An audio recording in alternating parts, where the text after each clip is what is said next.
Gerhardt. Coach Satterfield said it was a solid day for you guys up front. What would be your diagnosis of how that group played? Obviously, Corey Kiner had a great game running the ball. I think we played really physical. We knew coming into this week that Pitt was going to be really physical. They were going to try and bully ball, and I think we prepared really well for that and took that to heart and had a good outcome. How many Miami guys do you know? A lot of you guys played together in high school here and there, but do you know any of them? I do not personally know any of them. Obviously, the first 2 years I knew Ivan a little bit, but other than that, I don't know anybody. How about the Victor Bell rivalry? Obviously, no one's lost since 2005, but is it still fun to bring that sucker? Yeah. To have something you work for in the game like that, a trophy, that's always exciting. And since I've been here, we've been able to keep it here, and hopefully to keep that going this Saturday. Looking at the way Corey's played in the past 2 weeks, what does that say about you guys as a group? When looking back, coming into the season, offensive line was maybe a question mark. Probably that we gelled together really well. I think we're still gelling together to this day. And every game by game, I think we'll continue to get closer. He's a really good running back. We got a lot of good running backs in that room, and I love blocking for all of them. Obviously, Braden Smith had that trick play with the pass to B. Wiggins. When that play gets called in the huddle, is there any kind of weird feeling you get, like, oh gosh, what's about to happen? Because I heard that you repped it in practice and weren't able to hit on it. Well, we run a play away from that. We kind of run opposite of that to kind of draw the defense to that side of the field.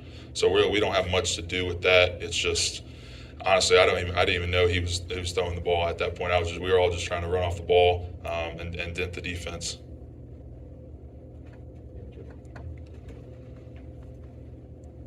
Just talk about this offensive line. Obviously, you talk about how you guys are still gelling together. Just talk about how you're really embracing that leadership role with these newer guys up front there on the offensive line. Last year I was the young guy, so stepping into that's a little different. I'm enjoying it. I'm trying to be as vocal as I can be for those guys. We got Trev, he was a captain at Penn, really vocal guy. We got Dion from Kentucky, more of a soft-spoken guy, but he's getting there. Really proud of how he's progressed since he's been here. And then we got Kandra, who's a big physical guy, unbelievable player. He'll continue to do great things for us. Johnny, he's made high jumps from where he was in the past. He's doing awesome, and DT's just a man. That's just all I got to say about him. But he's doing their thing. They're all doing their thing. I'm really proud of them. Ryan and Justin.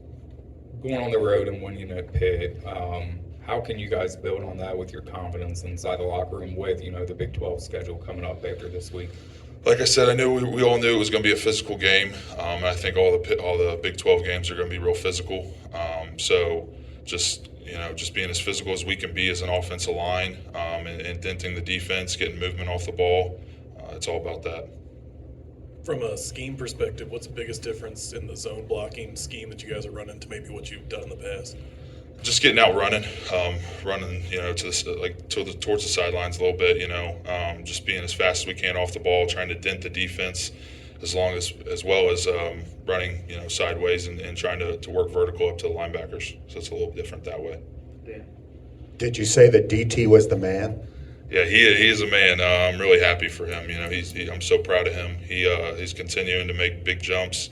I knew that once he got his shot, he was going to run away with it. I wish he would have got a couple more opportunities last year. But now that he's in that role, I don't see him taking any steps backwards at all. Can you describe his growth from going to such a tiny school, 500 students in the entire school, to where he is now starting on the line for a Big 12 team? When he got here, I didn't even know. I knew where he came from, but I didn't know how many students were there. I didn't know that it was such a small school. And when he got here, you couldn't even tell. I mean, he's just that type of guy. He's awesome to be around. He's a big dude. He lifts weight. I lift with him all the time.